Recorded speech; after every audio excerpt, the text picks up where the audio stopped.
Plus de semaines sans que d'ex-hauts-responsables des services secrets algériens ne fassent de nouvelles révélations dans la presse européenne. Sans vouloir d'ailleurs faire de triomphalisme, je me permets de signaler humblement que c'est ici au Vrai Journal que nous avons été les premiers à le dire. Certains récents massacres en Algérie ont bien été commandités par l'armée.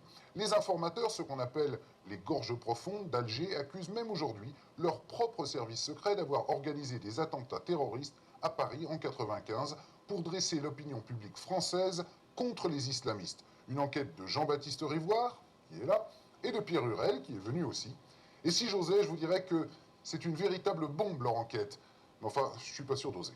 Dimanche dernier, l'hebdo anglais The Observer lâche un missile. La sécurité militaire algérienne aurait télécommandé l'attentat du RER Saint-Michel à Paris en 1995. Le journaliste qui a sorti l'info, c'est lui, John Sweeney, spécialiste de l'Algérie. Il a été contacté par un homme se présentant comme un haut responsable des services secrets algériens. Il m'a dessiné un organigramme de la police secrète algérienne. C'était très détaillé.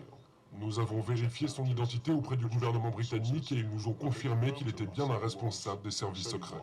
Devant le journaliste anglais, l'homme qui se fait appeler Joseph témoigne sur la guerre sale que livre l'armée algérienne à son propre peuple. Joseph affirme que les massacres de civils sont organisés par la police secrète, la sécurité militaire. Il explique que c'est une stratégie qui vise à terroriser des populations qui avaient voté en 1991 pour le Front islamique du salut.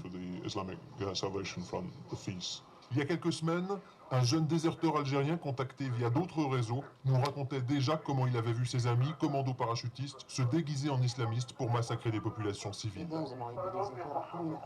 Ils étaient déguisés et ils retiraient leur barbe.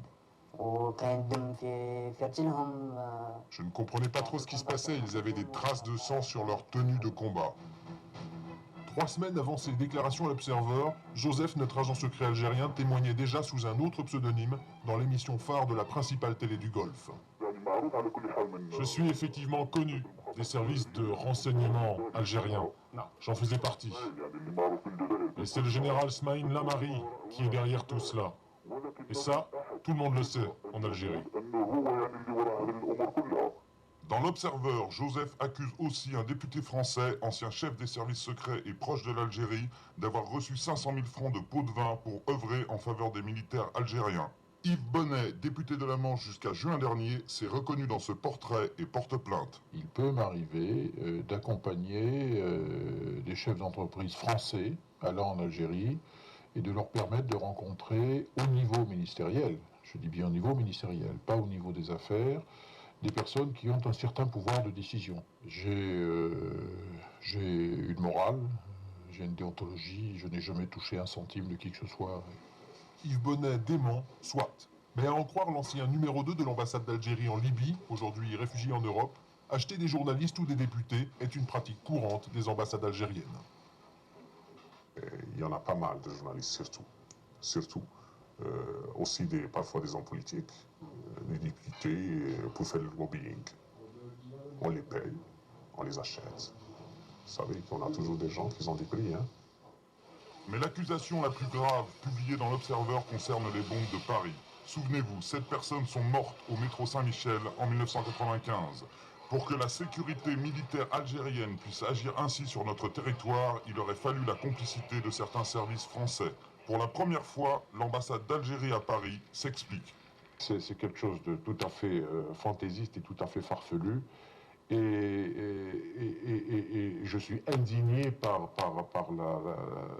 le fait qu'on utilise de telles méthodes pour porter atteinte à l'intérêt du pays que je représente et aussi, de mon point de vue, à ses intérêts diplomatiques et dans une certaine mesure aux relations entre la France et l'Algérie. Ceux qui sont derrière ne cherchent pas ni le bien de l'Algérie, ni le bien des relations de l'Algérie avec l'Europe. Ça, c'est sûr. Suivez son regard, les affirmations de l'Observer seraient téléguidées par un pays qui cherche à dresser l'Europe contre l'Algérie. Notre diplomate dissident, lui, confirme les révélations de l'Observer.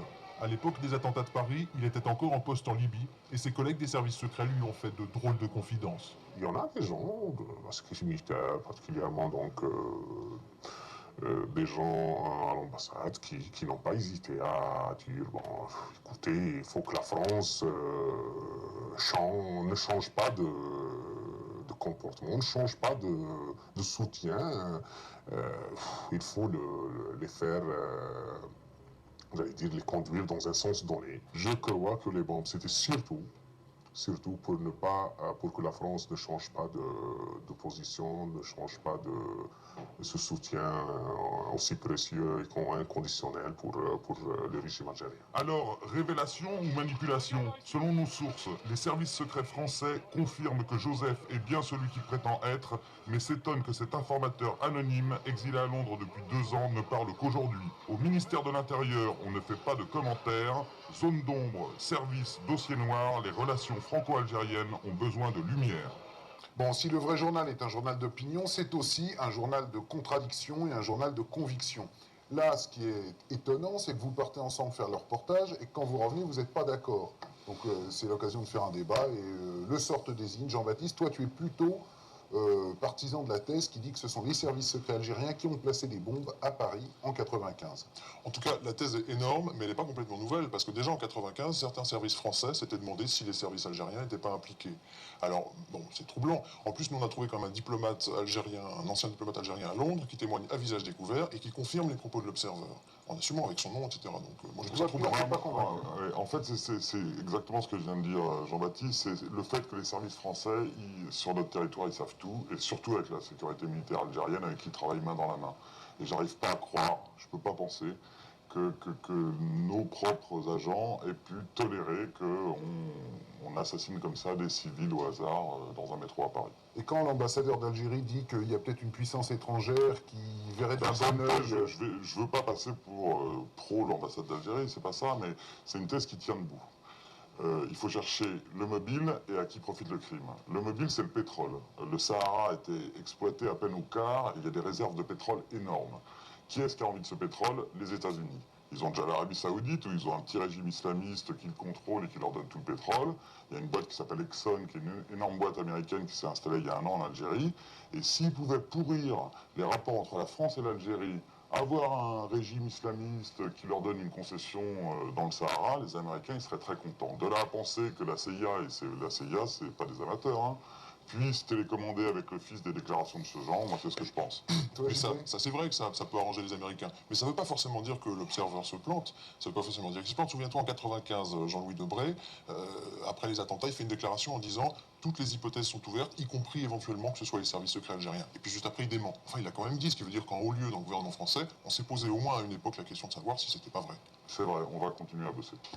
Vous allez repartir tous les deux là-bas, quoi. Si on avait autorisé à y aller. Bah, maintenant que Pierre est copain avec l'ambassadeur, bon, ok.